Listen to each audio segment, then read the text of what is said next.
This video accompanies two things: the Learn Something New article on crocheted chains and the patterns for the grape soda skirt and the lemonade top.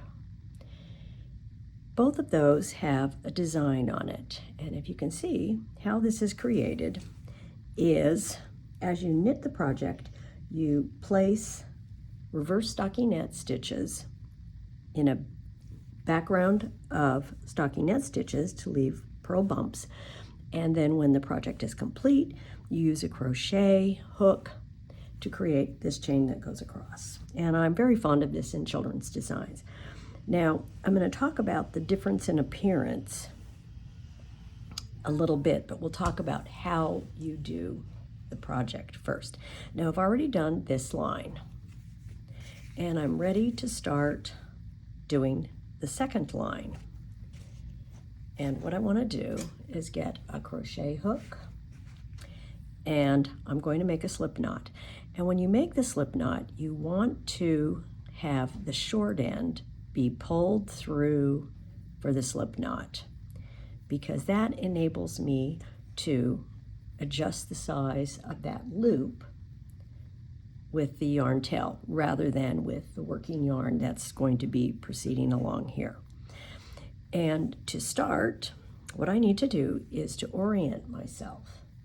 And this can be a bit tricky because when you work reverse stockinette stitches into a bed of stockinette, it can kind of distort the surrounding stitches. And what I'm looking for are the purl bumps. And I'm going to go into this in a minute. We're working this from the cast on edge to the bind off edge. And so it's right side up. It's not upside down. And how I locate those purl bumps, because you can see, is that the one? Is this the one? What's this over here?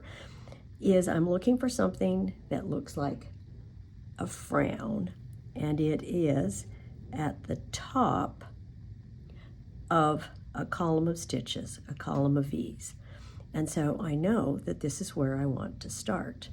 And as I work it, I can get confused. And if I do, all I need to do is, if I think that might be it, I need to find the column of stitches and find the frown at the top. So to start, and I must warn you, I am not a great crocheter, and this is about exhausting my crochet skills right here. But I want to find the purl bump, and I'm going to pull a loop through, and then I'm going to pull a loop, told you I wasn't a great crocheter, through these two. And notice that I can change the size of that stitch by manipulating the end. And that becomes important when we want to finish it. Now I find that for this particular pattern, and the article goes into where you can find these types of patterns, is I kind of fold it, and that makes the purl bump a little more visible. I go up here and I just repeat this over and over again. And when I'm not trying to be so careful, it goes a lot smoother. And you do get into a rhythm. If you can believe it, it took me about 10 minutes to do that chain. And it's going to take me, when I'm trying to demonstrate it and keep my hands in frame, quite a bit longer. So I'm going to work a few more. And you can see that you just go around and you follow that pattern, and there you go. Now, how do I end this? Because that's kind of ugly right there. And by the way, this is worked in the round, and so this is just how it's going to look. That's why it's at the armhole, so it's not as noticeable. Now, to end it, I end it the same way you do a bind off when you're working in the round. I've got my last stitch there. I thread up my needle, and I'm going to go from here into here, And I'm going to go on the other side of that. Okay. And then I'm going to, notice how I've got one loop coming on that side. I'm going to put my needle, if I'm not splitting this yarn a bit, it's kind of splitty yarn, but really wonderful yarn. And then I will bury those ends on the wrong side, but you can see that's fairly neat. I've already done it on the skirt, and let's see if I can find where the join is. Oh, there's the yarn. You can see it's not perfect, but it's pretty good.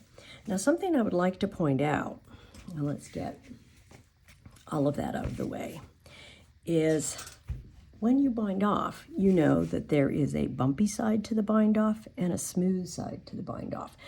And that is the same when you're doing crocheted chains and applying them. And this chain, I worked from the cast on edge up towards the bind off edge, so that my stitches are going in this direction. And you know that when you're typically finishing and doing other things, you want to orient your fabric in that way because it's easier to see where to pick up stitches, where to place seams. And this is the one time that you may not want to do that. Now, the skirt, this is the top, the skirt, I intentionally knit from the waistband with a provisional cast on to the bottom. And so this is this piece being right side up, okay? And notice that I have the smooth side and the bumpy side.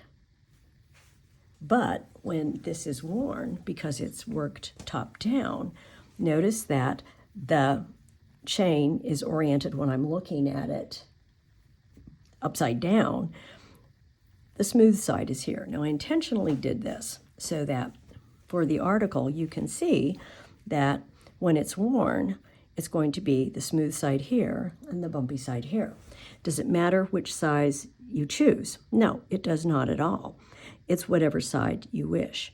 Now, if you are going to work it from the cast on side up, this is how it's going to look. But what you can do is, if you want this appearance, is you can turn the garment upside down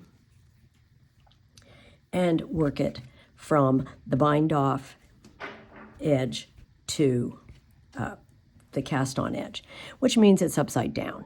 And so if I were going to work this from this direction, I'm not going to go in a column of stitches. I would go in the space between the column of the stitches and pick up my purl bumps from that direction.